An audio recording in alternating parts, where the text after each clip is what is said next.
Grand evening and welcome back to Pearl Snap Tarot. Make it snappy. I'm playing with my new black light. Look what it did to the blue blocker reader glasses. Isn't that cool? Make it snappy, man. Isn't that weird? Look what happened. Okay, so we're seeing things differently. Okay, things look different all of a sudden. Yes, they do, don't they? Oh my God. Okay, so we might give a little reading here. I don't know what this is a free collective reading and thoughts. Okay, I might have to go into a new category. I don't know. I guess YouTube has a category there they call intuition now or something. I might just be in that category or something. I don't know.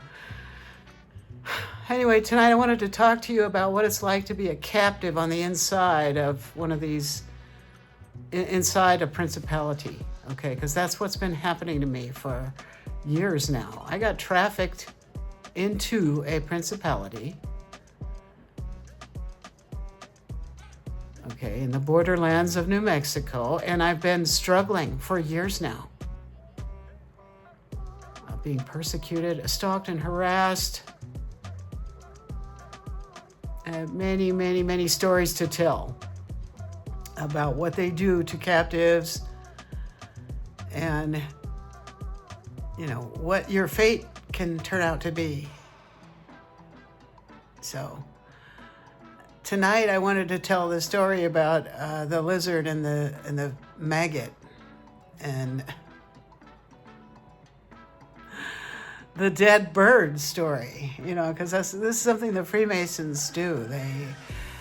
They're in the background and they're like minions to the Draco, and the Draco are in the background of the Freemasons, and they are very strict and draconian and mean and weird. Okay, and so their orders have to be, you know,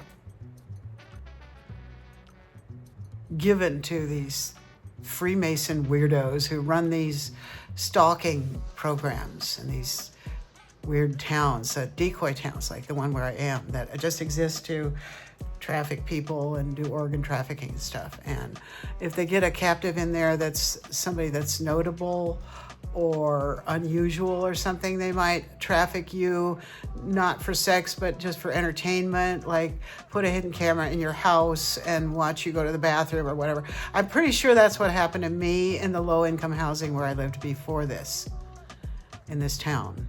You have no privacy when you move into one of those places. That's it. It's gone. No privacy. Boom. They have all your information. They can get into everything, your bank account, everything. They have your bank account number. It's outrageous, really.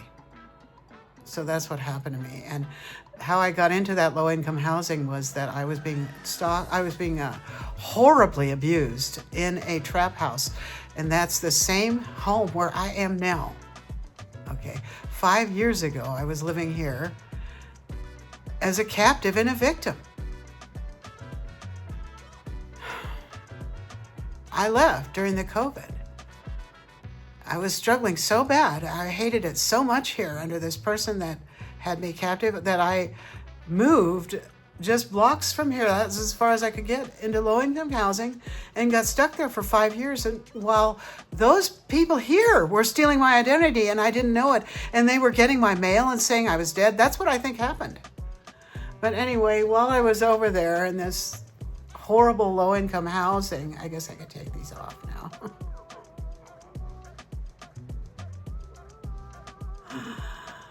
All kinds of weird things happened.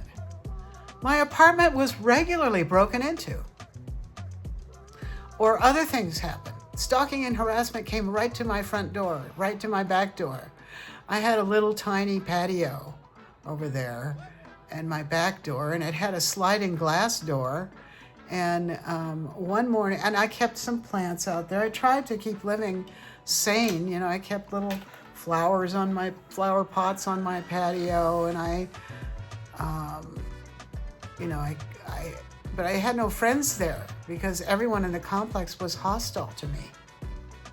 And there were incident after incident with people who lived around the complex who were stalking and harassing me. And people inside the complex were stalking and harassing me. So one day I got up and I was watering my flowers, and I found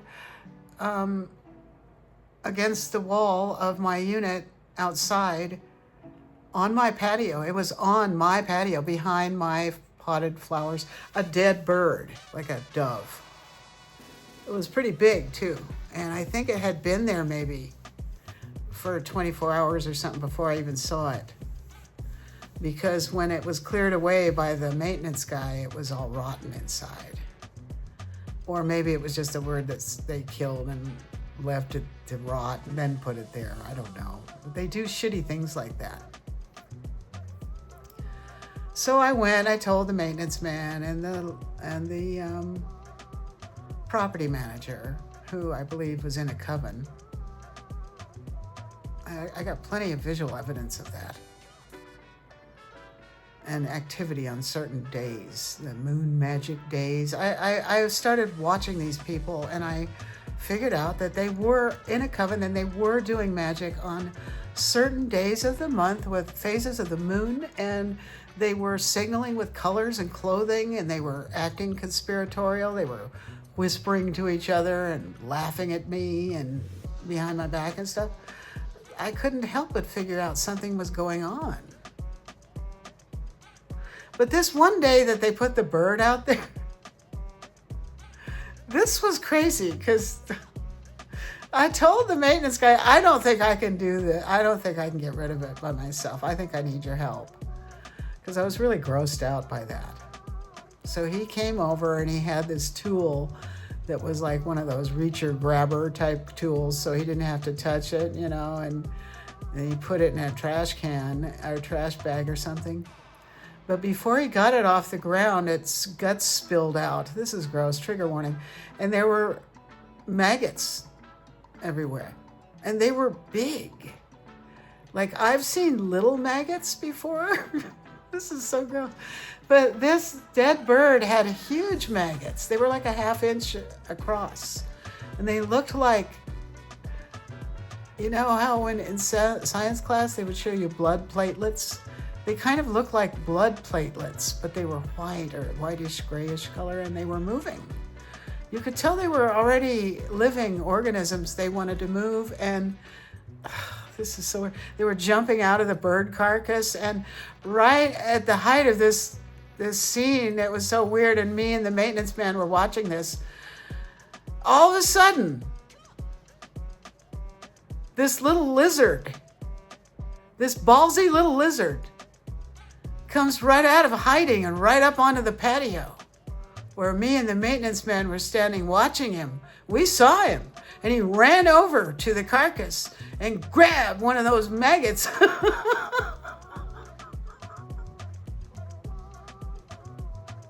And he was like a dog. It got it in its mouth and it went with it, and it ran. It ran with its maggot, ran off the patio again, and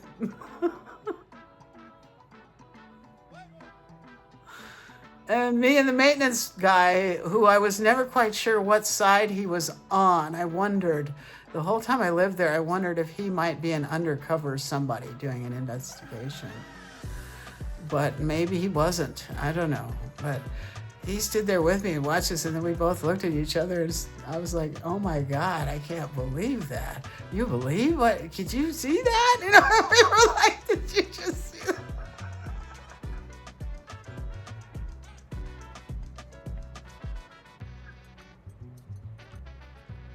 Okay, so to me, this is like an allegory, all right? We talk about True Grit a lot on this channel. That's our favorite book, really.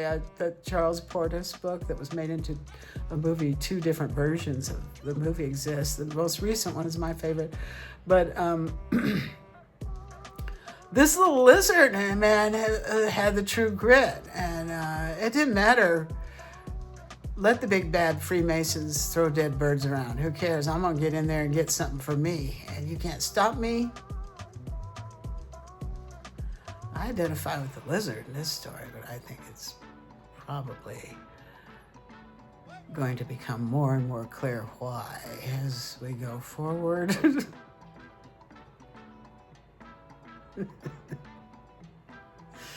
Okay, story told. Thank you for listening.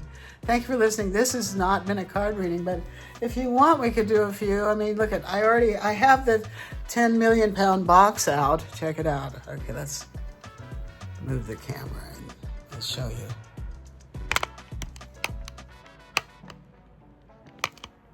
Da-da-da. It's a process. My magic wand is out too. Okay, it's a process, you see. Dink. Okay, we can pull a few of these. We already had it's a process out. So any messages, Spirit, you have for us regarding true grit and lizards who do not hesitate to get in there and grab them a maggot. Everybody has to eat. Okay. Shangri-La. Oh, that's nice. Shangri-La. Shangri-La is the mythical, land beyond the, Holiday Inn. Holiday Inn and Shangri-La was the mythical land in beyond the mountains that was part of the Tibetan myths about the it's kind of like nirvana or heaven concept. It's a perfect place that you go where there's perfection, Shangri-La. And that was the place that was in the movie or the book Lost Horizon. This was one of my favorite books as a kid.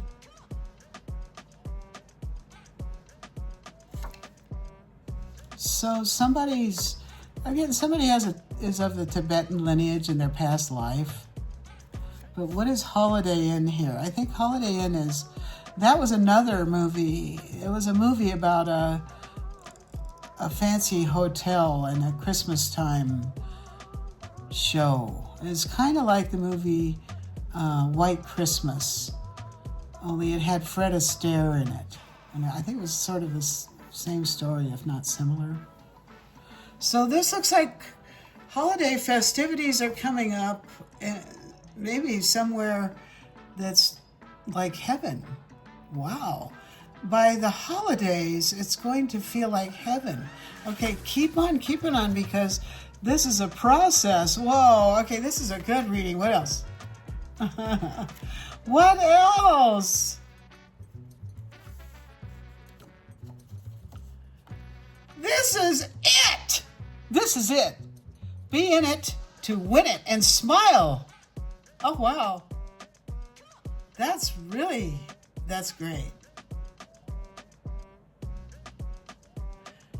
People, we are winning, okay? There's something about this. Even though what you got was a maggot, it was legislation in reverse. Okay, some kind of failed legislation to stop the awakening and stuff. Nothing can stop this, okay? You can't legislate it away, okay? You can't throw dead birds at it. You can't do any more of this shit for no good reason. Stop giving us the finger, okay? Things are going to have to make it make sense. Make it make sense. All right, what else is in here? Learn to code. Someone is saying learn to code. I don't know. I'm not vibing with that myself, but maybe that's a message that it's necessary in order to beat this shit. Okay, manager. If you want to be a manager, you have to know something about coding. Okay, there's a message for somebody. Something's going on at the Grand Canyon. Oh, interesting. And snarky. The snarky people have been slapped down. Okay, they had the snark slapped right out of them. Wipe that smile off your face. That belongs to us. Stop snarking on us. Stop throwing dead birds at us. Okay, we're in this to win it. It's a process, and we stuck with it. Okay, we are the ones who are truly entitled to walk through the portal to go to the, to the new earth. No matter how many maggots you threw at us, okay? For no good reason. Okay, because nothing can stop this wake up. Not your legislation. You're not going to succeed with that. This might be like the kind of shenanigans those Democrats were trying to pull in Texas, that kind of stuff, okay? That's not going to work anymore because our soul group, we're in it to win it. Okay. If you like this reading, please like, share, and subscribe, and join the Snap Tribe.